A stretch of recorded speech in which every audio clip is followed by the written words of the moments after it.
Shalom God's people, selamat datang di episode ketiga Ngomit bareng MSCF. Woohoo! Aku Kelly sebagai content creator. Dan aku Eli sebagai connect artisnya. Kita dari MSCF dan Angkatan 2018 FKUPH. Hari ini kita kedatangan tamu yang sangat spesial, Ketua MSCF yaitu Feli. Yeay, selamat datang Feli.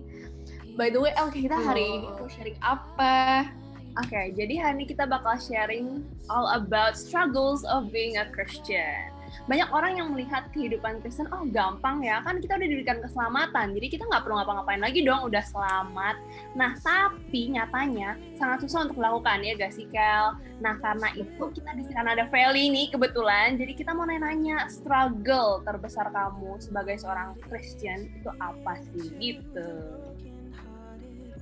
Oke. Makasih untuk kesempatannya aku bisa ikut sharing di Ngomik bareng MSCF.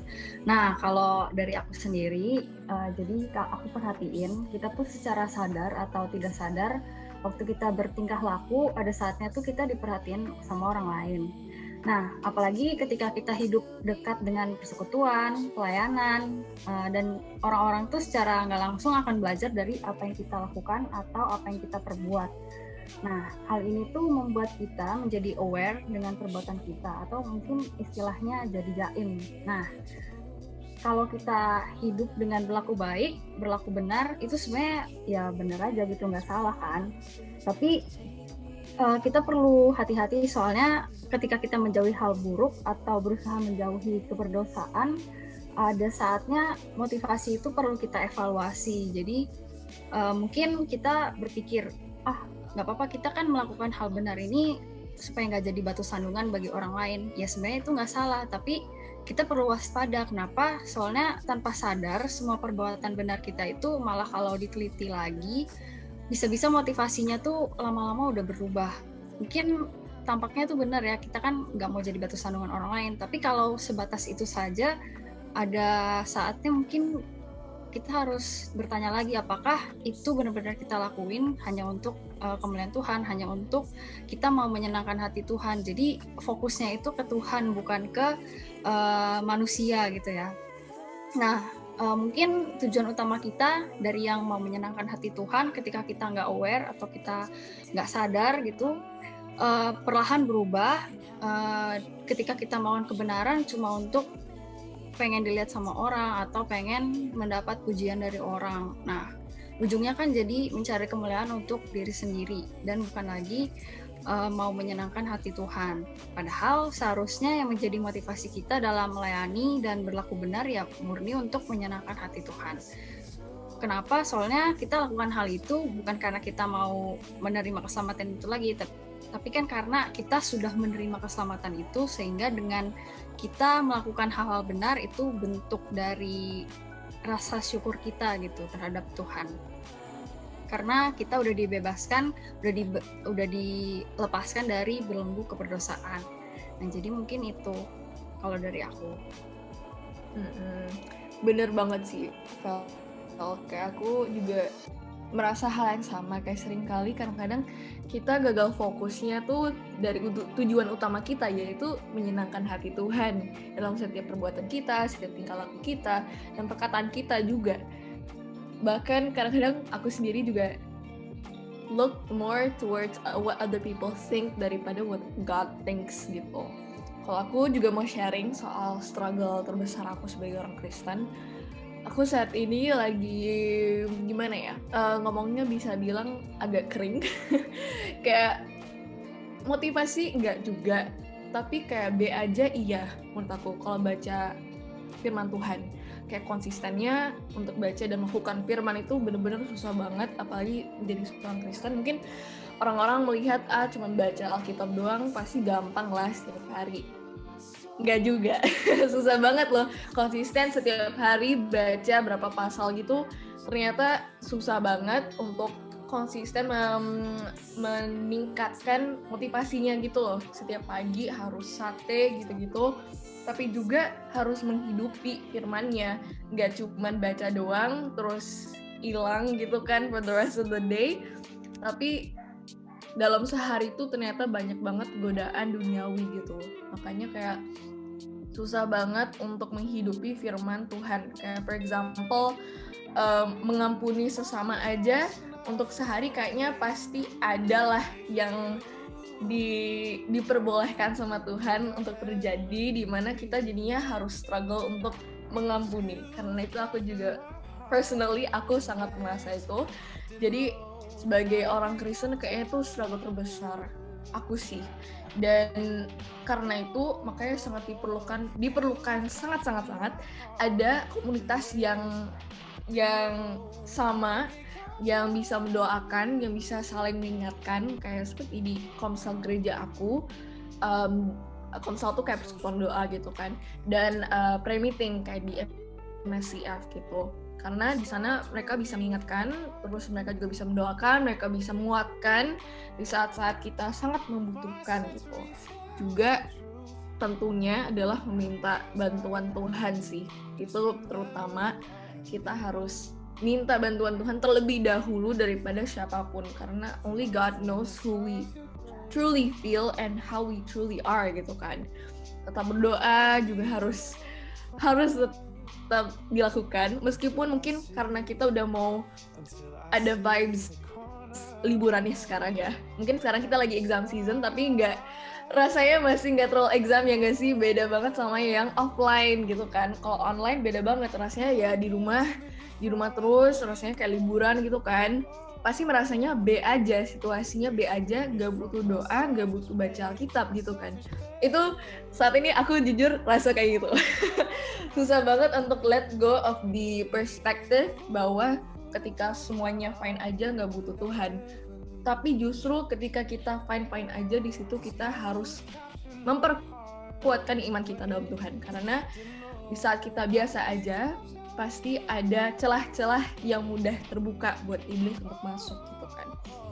Gitu. Sama mungkin aku juga bisa kasih tips sekali buat teman-teman yang merasa struggle yang sama, yaitu buat reminder. Jadi buat reminder, kalian mungkin jam berapa tegasin mau baca Alkitabnya jam berapa gitu kan, terus berapa pasal yang kalian mau lakukan. Bisa saja ada yang mau baca perjanjian baru doang, atau ada mau yang perjanjian baru sama juga perjanjian lama. Kalau aku sendiri, aku ikutin Bible Plan 1 year.